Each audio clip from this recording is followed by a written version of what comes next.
Hello and welcome to more Marvel Character Talk. Today we're going to look at a very special issue, Marvel Key from the Bronze Age, Thor 337 with Beta Ray Bill. If you like, please subscribe, hit that notification bell and reply. Let's see what we've got here. We've got quite a few of them. And we have the two different types.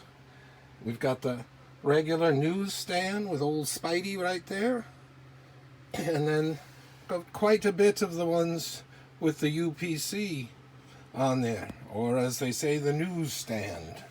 These were direct editions, and of course back then this was more desirable, because who wouldn't rather look at a white box with a Marvel character in it than an ugly barcode? But in today's world, these are rarer, and the prices reflect them. The newsstand, these had to be procured from places like 7-Eleven and that back in the day, where these were in the local comic shops. Get your comic books. I got one in a Mylar over there. These would need to be pressed, because the way they were stored, they've got a little bit of hooples in them, and some of them aren't quite perfect. But if these were sent in to CGC, I looked up 9.8s of the direct editions, going north of $900. Several times I've seen that. 900, 960 at 9.8s. And then there's very much of a premium on the newsstand editions. I've seen a bunch of these go for $1,500, $1,600 each in 9.8s. But with CGC and their wait times and processing and the people they've got there, and who knows what percentage of these could get 9.8s. They got the potential, because they were never read, just bought and stored. Let's see how many we've got here. We've got 1, 2, 3, 4, 5 of the newsstand, of the direct editions, and on the newsstand we've got 1, 2, 3, 4, 5, 6, 7, 8, 9, 10, 11, 12, 13, 14, 15, 16, 17, 18, 19, 20, 21, 22, 23 of them. So that's quite a bit. I calculated that out. Those would be about 5,000 at 9.8. And let's see, we've got, these were 1,600 times 23 equals 36,800. Quite expensive to get things pressed at CS at the CGC, insuring them both ways for full value on their list. So even at the $1,000 level, these would be almost 87 or more for both pressing and grading each. And that's just that. And then there's all the shipping and the insurance. The shipping insurance that way, and what they add, their fees. And then if you bump that up into the express lane, which anything 1,001, if you declare that as the value over, then that's much more. That could be almost, between pressing and grading, close to $200 each. But there's no way to know what they'd come up with on this. So, and when you look at these, there's quite a bit of a difference in coloration. It's hard to see on the camera as much. This looks a lot bluer, and this looks, to my eye, a lot more purple. So there was different colorations of the inking as they were pressed. There's some that have a deeper blue and some less. Let's take a look at one.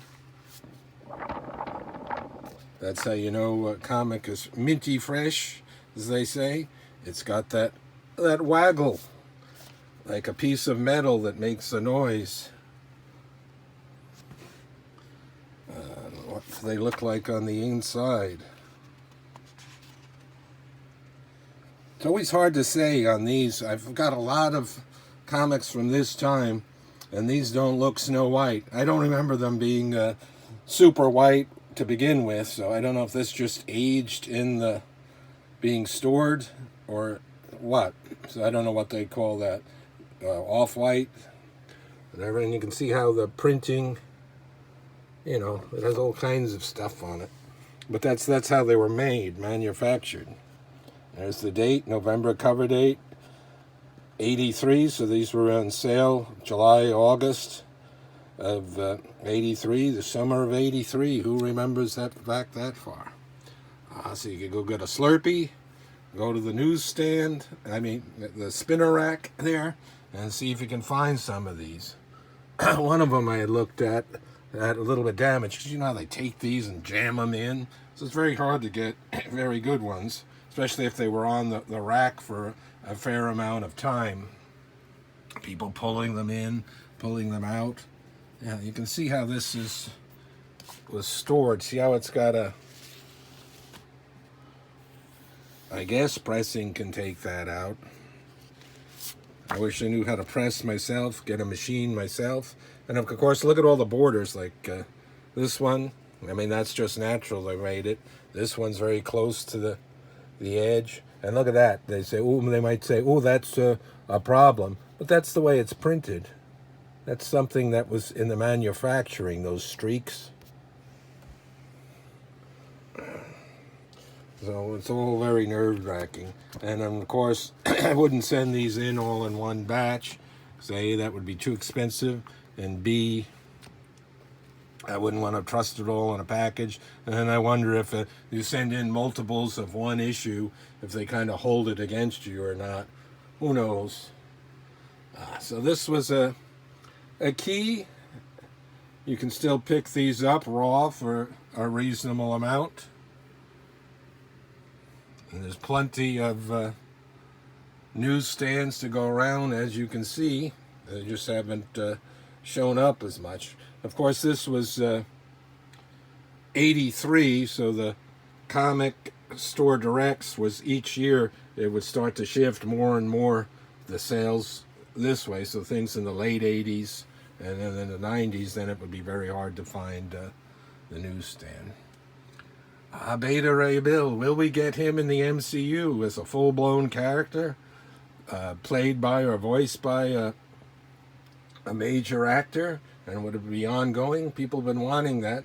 Kevin Feige said once, oh, we wanted to include him in Thor Ragnarok, but it would have been so small and we want to do right by this character. Well, we'll see as time goes on. Now they have the expanded Disney Plus shows besides the movies. Will we get Beta Ray Bill? And will his first appearance continue to go up in value? We'll see. One of the more popular characters introduced in the 1980s by Marvel? Thor 337. Thanks for watching. More Marvel character talk to come.